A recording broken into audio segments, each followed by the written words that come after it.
लुकमान साहब, ये जो अभी टारगेट्स रखे जा रहे हैं अगले साल के लिए, बजट के लिए, ये कितना रियलिटी बेस्ड हैं? और आप समझते हैं कि ये जो अब इकदाम उठाए जा रहे हैं या IMF की जानिब से जो नई शराइत आ रही हैं, वो कितना इसके लिए रुकावट बन सकती हैं इन तमाम तर टारगेट्स को अचीव करने के लिए या आवाम के लिए? जैसा कि अगर आप सूरत हाल देखें तो पाकिस्तान की हिस्ट्री में ये पहला साल था जिसमें हर चीज़ प्लस थी, यानी फिजिकल डेफिसिट काफ़ी कम हुआ।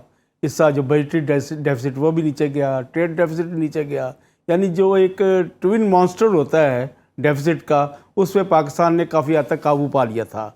और इस एक नज़र आ रहा था कि वो वही वाली कैफियत है जैसे इंडिया में 90s में जब डॉक्टर मनमोहन सिंह आया था, तो यानी वो एक मनमोहन सिंह बजट था। इस बार लग रहा था जैसे ये औरंगजेब बजट होगा पाकिस्तान के लिए।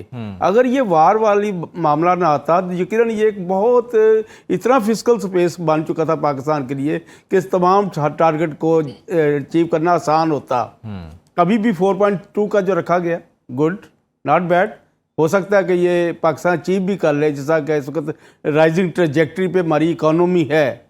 लेकिन उसके साथ साथ आपको बहुत सारी चीज़ें जो IMF की कंडीशनैलिटीज़ हैं उनको भी फेस करना पड़ रहा है। अभी आप पोस्ट वार पीरियड में भी हैं।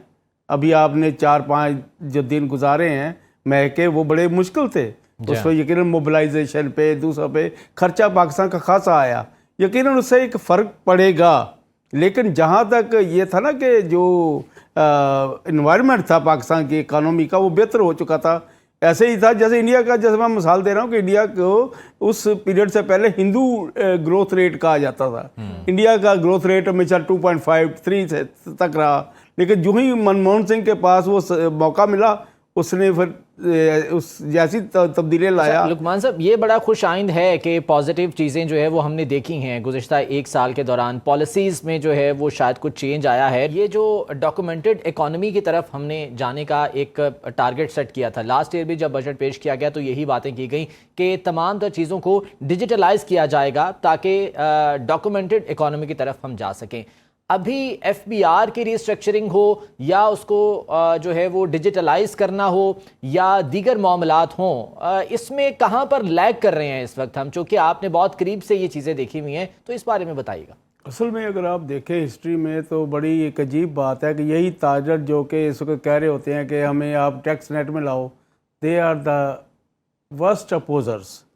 2000 की मुझे बात याद है जब मुशर्रफ ने टैक्स सर्वे लॉन्च किया तो तारीख़ की पाकिस्तान की सबसे बड़ी हड़ताल हुई, एक एक दुकान बंद थी, मुझे अभी तक याद है।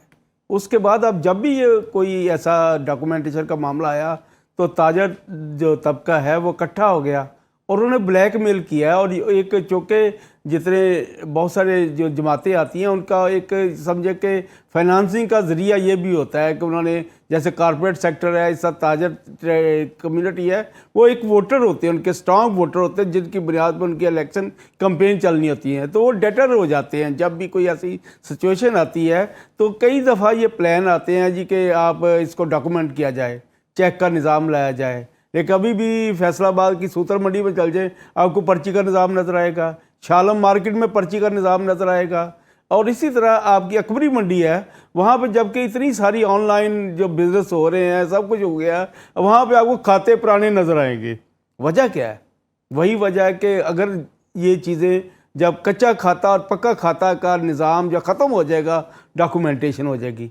और ताजर कम्युनिटी कभी भी नहीं चाहेगी कि डॉक्यूमेंटेशन इस तरह हो। स्वाय जैसे ये प्रेसिडेंट साहब कह रहे हैं फैसलाबाद चैम्बर के, यकीनन ये एक फॉरवर्ड लुकिंग है, एक प्रोग्रेसिव है। ये तो इनको तो ये यानी एग्जाम्पशंस हैं ऐसी।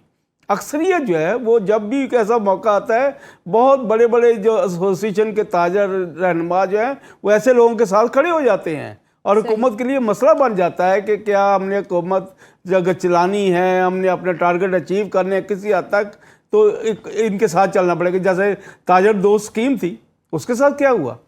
आप तसव्वुर करें कि 61 मार्केटें हैं लाहौर की, उनमें से बहुत कम मार्केटें थी जो कि उसके ताजर 2 स्कीम लॉन्च हुई, एमनेस्टी स्कीम्स दी गई, लेकिन उसका कुछ खातिर खा फ़ायदा नहीं हुआ।